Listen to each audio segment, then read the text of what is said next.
And as you were developing this, and the play that Samuel Hunter wrote more than 10 years ago has actually been in development for a while. In fact, I think at one point James Corden just said that he was attached at one point with Tom Ford. Would have been a very different movie, I have to say. It would But have been it's a very different film with any other set of, you know, producers, actors, director opinion. But the film that we have is the one that Darren wanted to make.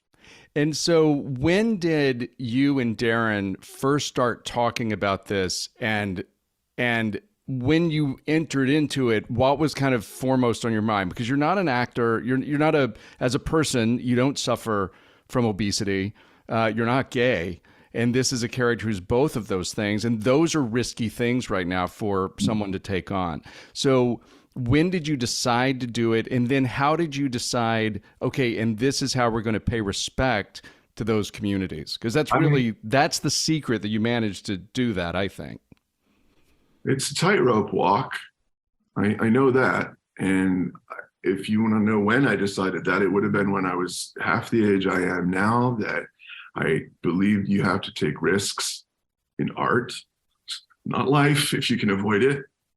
That's where the most growth will come from. That's where discovery will be made. And that's where things get exciting.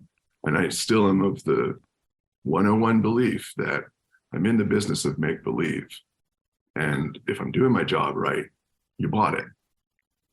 But to do that, I think you have to be courageous as filmmakers, as performers, as actors, and make bold choices that may be outside of the lane that you're normally accustomed to driving in. So to shoot The Whale for Darren Aronofsky was an opportunity that presented everything that I love about that approach to storytelling on screen.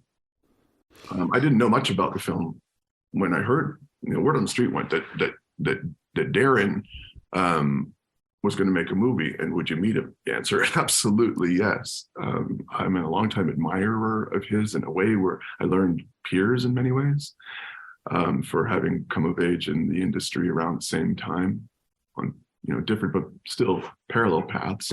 And his work always has been based in a challenge to the human condition and never offering up any easy answers.